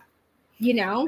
Like so it starts off just like on a bad sour. yeah, note. so like it is better that she is like a daytime person during the school year. I'm just like, how do you just jump back and forth? Yeah. She's very nocturnal. Have you read Book of Negroes by Lawrence Hill? Someone Knows My Name is America. Okay, so in America, it's called Someone Knows My Name. I think in Canada, it's called Book of Negroes. Oh, okay. Like, I think it has two different titles. Okay, yeah, that makes sense. You know, like the Crimson Moth and whatever it's called here. Heartless Hunter. Yeah, it's like that. Because Americans are dumb. Anyway, or at least that's what book publishers think. They think we're dumb. I've not read this book. I've never even heard of it. I have not either. Mm-mm. Your nuke, stomach of acid, all of your bones. See, I see this and I think, the sun's awake, so I'm awake. So we have to play. Ari used to do that. Yeah. When Ari's hyperfixation was frozen, that is how we woke up that is how she woke me up every single day until I finally looked at her and was like, if you wake me up like this one more time.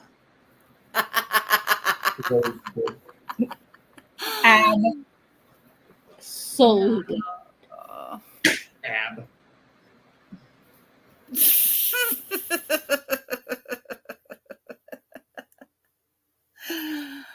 Oh man. All right. So we're gonna go into another sprint. It'll be the last one. Here's the thing: if everybody's averaging like 1 to 2 sprints, I think that's good because we're only doing 4-hour blocks. Right. So, I'm just surprised that it. And I know people don't expect us to be sprinting for the entire 4 hours because if you are, then I'm so sorry you're in the wrong spot. Yeah. Whoop! Chris is sending Paula to bed. Whoop! Whoop! Whoop! What a guy. And she will be in a couple hours too, right? She's in there. One of the, I think, I don't know which leg she is, but I'm pretty sure Paula is one of the legs. She's in the second half. So okay. Nicole, because Nicole is taking over for Soluunaa, and Paula, I think, run in the same. Hold on. You know what? I have the graphics on my phone. I don't know why I'm acting like I can't pull them up for you so I can read them to you. Like, wow. What a concept. So it's gonna be Amy and then Steph, and then Paula is after Steph. So Paula is taking the 7 a.m. shift that Julie would usually take. Okay. And then it will be Julie, and then it will be Margaret. Okay. And then Margaret will go till 7 p.m., 3 to 7 p.m. These are on Eastern Standard Time, so no one's confused. And then at 7, so like the second 24-hour sprint, right, will be Koda, Steph, Nicole, unless Soluunaa gets back to me and she's feeling okay. But Koda, Steph, Nicole, Brooklyn, Nell, and then Jess will close us out. Yep. So we have lots of old friends and new friends. Yeah. So cool. Jean was a kid that had to get dragged out of bed every day, including Christmas. Oh, see, Christmas, I'm getting up. I would get up at 6 o'clock in the morning and I would sneak downstairs and I would turn on, when we had the Disney Channel, I would turn on the Disney Channel because there was this old Alice in Wonderland show that I thought was a fever dream for the longest time. But I just remember there being a song in it where they were like, one of the, like, they think it was the Mad Hatter, like hurt his back. And then at the end of it, he was feeling okay. And they were like, he's back on a sacroiliac. He's back. It's like, what? Listen, do you know what I thought was a fever dream for the longest time? Mm-hmm. So there was this, and it was, okay, so it was, you could only buy it through Target. It was a Target exclusive VHS. I'm not even kidding. And it was Raggedy Ann and Andy, but on ice. And it had, what was his name? Scott Hamilton, the ice skater in it. I think that's his name. But like, it was like a Snowden. It was like the Snowden Raggedy Ann and Andy, Snowden Raggedy Ann and Andy's Adventure. That's what it was called. And it had, because Snowden is Target's mascot. That's Target's thing. Like, Snowden is marketed by, but it came out in 1998 and it was a Target exclusive VHS. But they did, this was the animated, the one that it's showing me is the animated one, which is not the one I'm thinking of, but they had this one and then they had like a Christmas one, but it was live action and you could also only buy it through Target. And I remember it because there was a song in it that was like, and half of it was animated and half of it was not. And eventually Raggedy Ann and Andy become like real people, like think like Pinocchio type, right? Because they're Raggedy Ann and Andy dolls, but then they become actual people and they do magic where they spin 3 times and Ann gets caught in this magic mirror and Andy goes in and saves her. Like, it's a whole thing. And I was like, this is a fever dream. Like, I imagined this. But it's real. Like, it's like a real thing because I found it a couple years ago on YouTube. Oh. So this is, I don't know. Nope. Here, hold on. Let me make it not so bright. Okay. Is that better? Not much, but that's it. Alice's Adventures in Wonderland. Okay, I found it. I would wake up so I could watch that thing. Or Adventures in Wonderland. It wasn't Alice's, but okay, I would do that. Okay, I found a picture of the cover of this movie. So it was the Snowden Raggedy Ann and Andy Holiday Show, a spectacular on ice, and it had Scott Hamilton, Ekaterina Gordieva, Kurt Browning, and Josie Chenard in it. And this is what it looked like.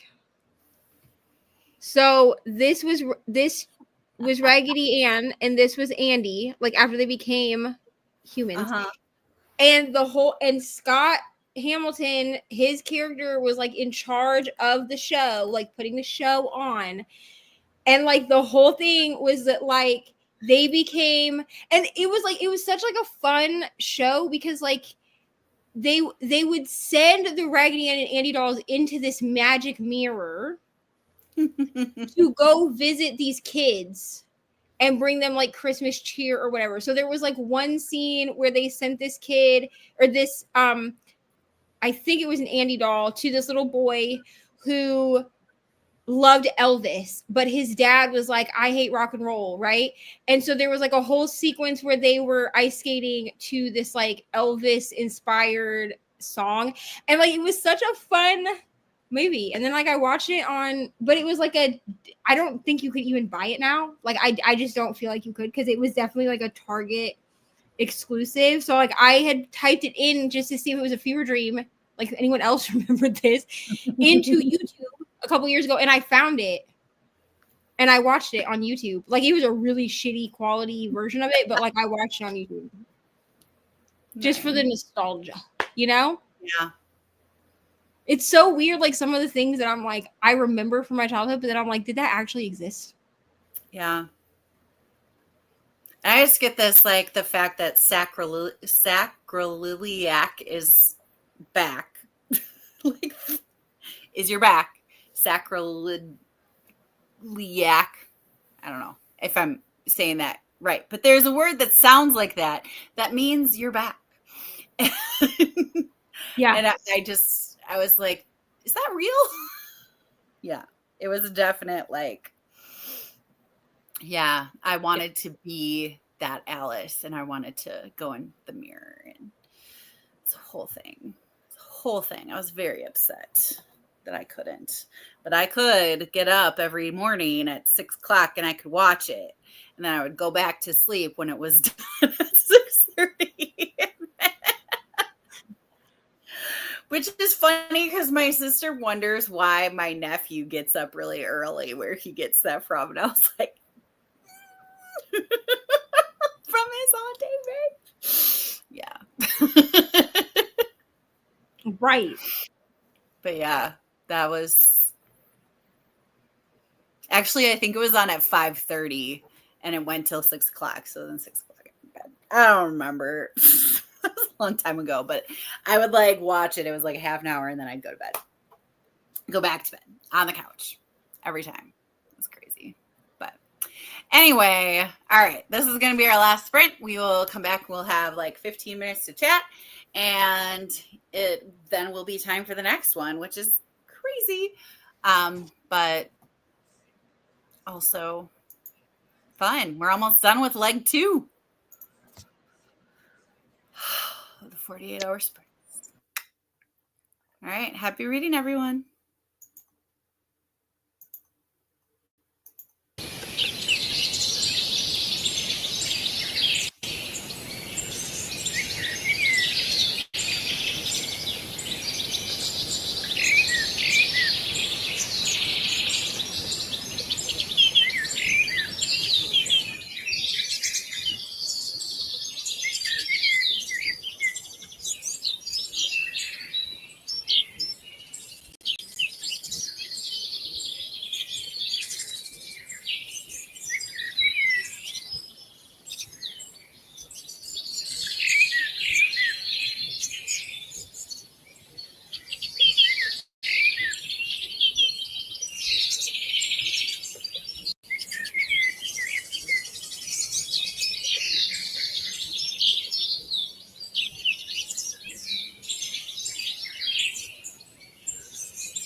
Hello.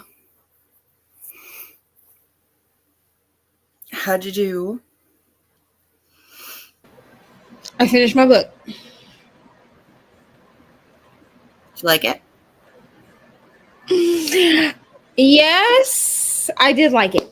I can say that much. Yeah. That's all I can say. I am gonna film when we go over to Steph's before I go or lay down. I'm going to film my update, my vlog update, because I just didn't have enough time. I only had, I think, 2 minutes left before the timer went off, and I was like, that's not enough time. I can't only talk 2 minutes. I don't know what happened. And then I don't know, because I'm gonna go lay down. I'll probably take my baby Kindle, and go read Wild and Wrangled in bed.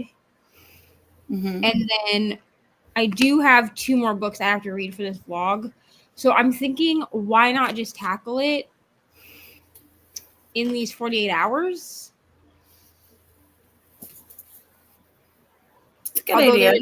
There is one that I don't have audio for because the audio is Audible exclusive, and I absolutely refuse.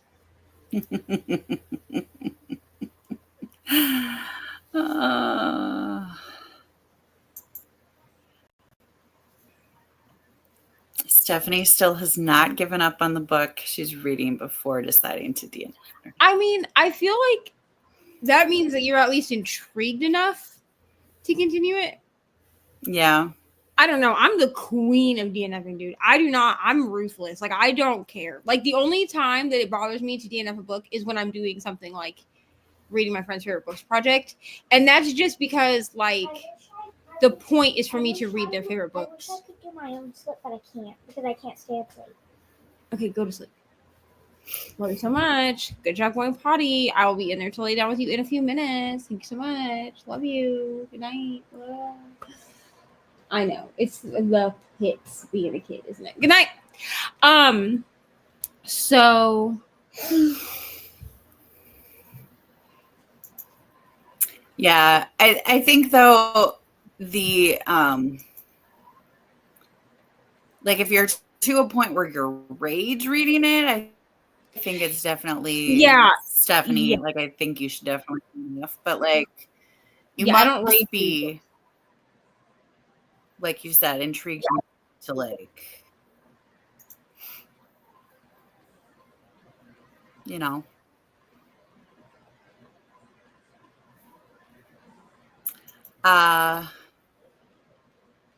Atia finished. Okay. Coming up, Finished Through the Storm by Beverly Jenkins. 4.5 stars. Yay.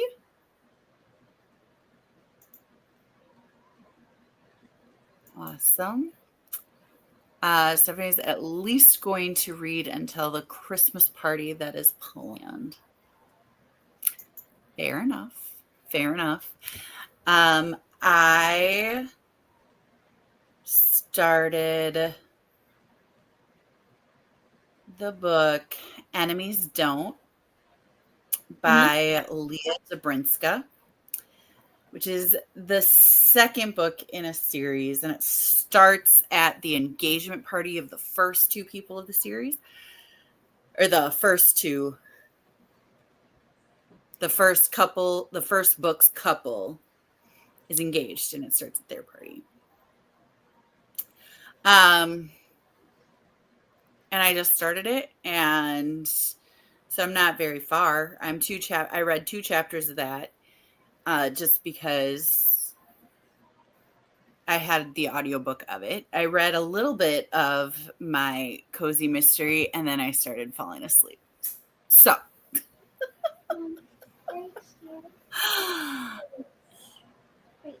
it is time.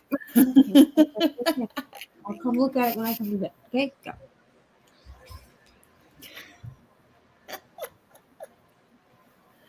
Yeah, I don't hate read books. I will tell people just DNF, you know what I'm saying?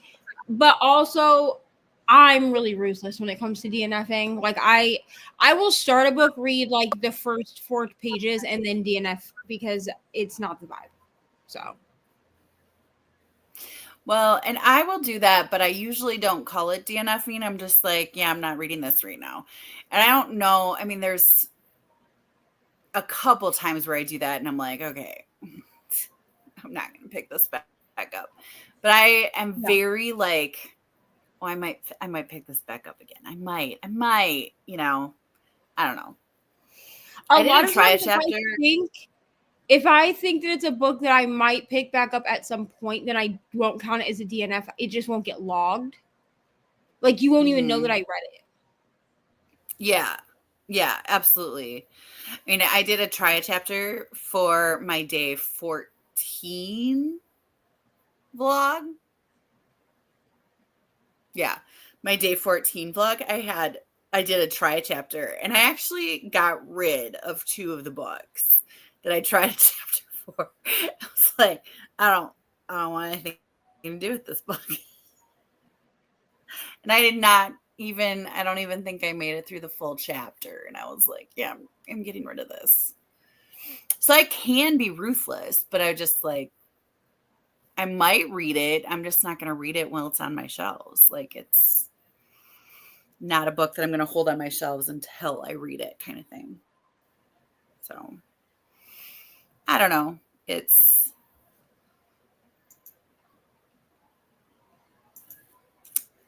one of those things. Listen, we love Somebody's going to get her streams up. Honestly, I have read really well this month, which is very interesting to me because, like, have you ever had those months where, like, you read a lot, but you don't really feel like you've read a lot? That's what this month feels like to me. Like, I am, like, aware that I've been reading because I'm doing 2 readathons, but I do not feel that I've read 9 books. And according to Storygraph, I've read 9 books. And when I look through the books, I've read them all. Like the Spell Shop, I could have swore I read that in June. But I think I started it in June. I don't know. Okay? Oh, I think that would make sense. But I've read The Spell Shop, Sally's Lament, which that was pretty cute. The Gargoyle and the Songbird, Ninth House, Ballad of Songbirds and Snakes, Pet, Witchlings, Sunrise on the Reaping. I'm not going to talk about that book. And Spells for Forgetting. Listen, Sunrise on the Reaping may be, actually, I think it is my best book of 2025 so far. Wow. However, it caused me true devastation and distress. Okay? Okay. Like, just know if you read... Brittany said that she did not cry reading this book. I do not know how. I was crying from chapter 5 onward. Oh my. And then had just a complete breakdown at the end. So, and when I was going to film B-roll of myself, like reading, you know how people do like where they like film themselves, like listening to the end of a book. I'm so glad I didn't. Because like the actual breakdown that I had, I was like sniffly, you know, I was like tearing up, and it went from that to like full blown, like hyper ventilating. I was crying so hard. Oh no.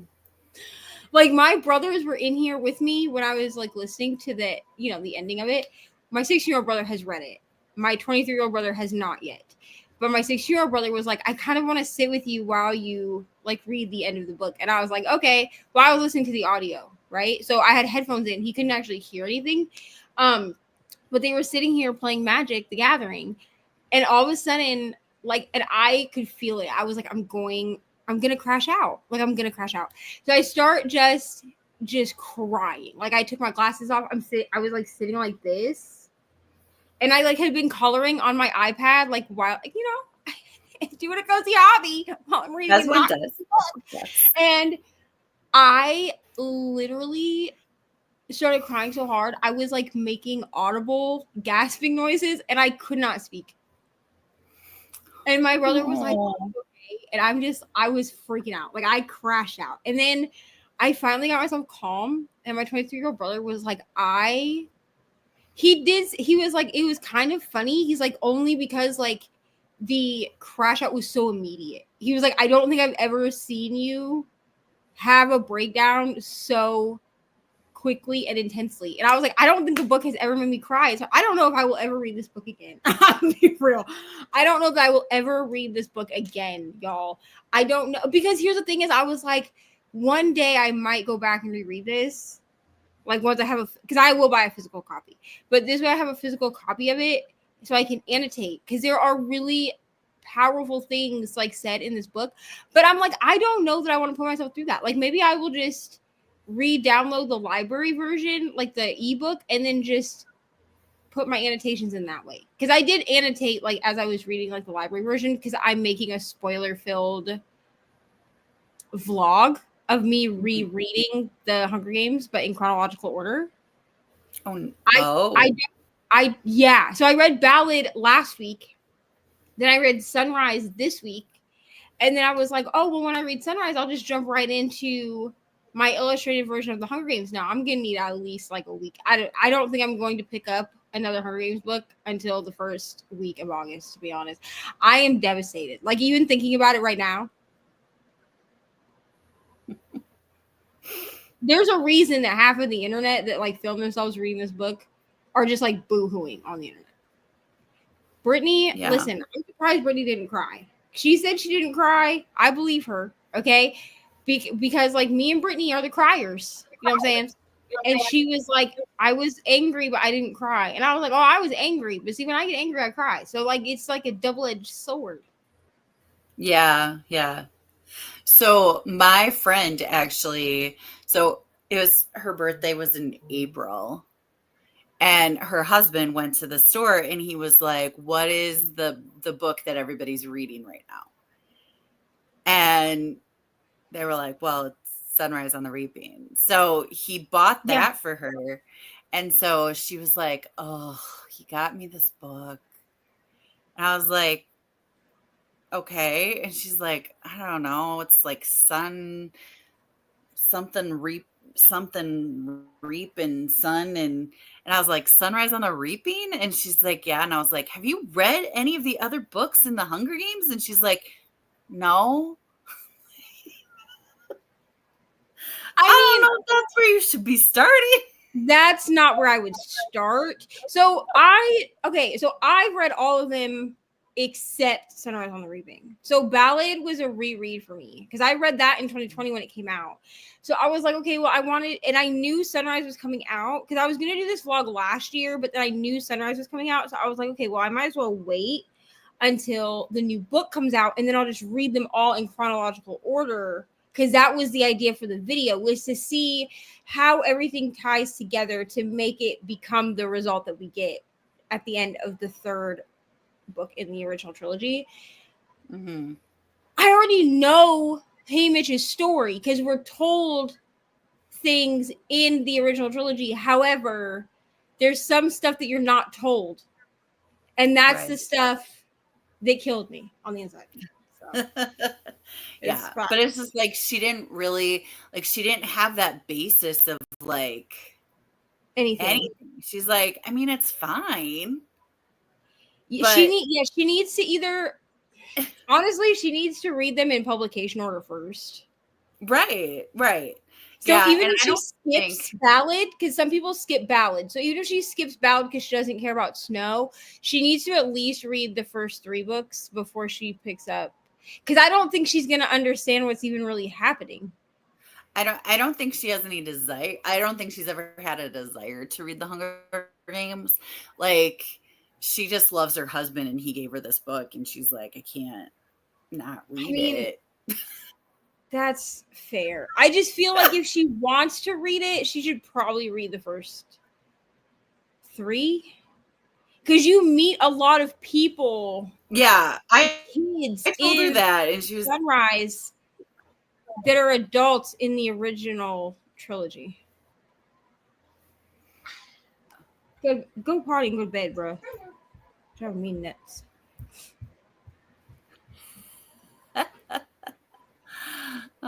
Jamie got to 72% in Shroud. And is it like showing up?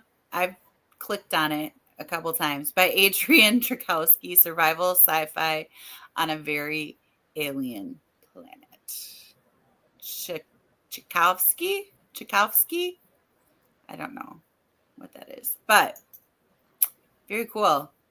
All right. Well, I guess it's 2:00. So, It's time for us. 2:00 our time. It's 2:00 for us. Eastern. 3:00 for Eastern people. Time for us to leave. We're on Central Time Zone, friends. Obviously. But thanks for having me, Neva. Of course. You're always welcome, friend. Always a delight. You're welcome. We will. Well, I'm going to sleep, but Neva will see you over at Stephanie's, and I may be there try at to least- be because because it'll be like, oh, now I can sleep, so I'm going to be wide awake. So we'll see. I want to try to be up for the beginning of Paula, so I'm gonna go lay down for like 2 hours, Okay. which will be what, like a chatty bit and a sprint. That's what I'm gonna try to do. So Yeah. Alrighty. Bye. Mama, I don't remember Paula.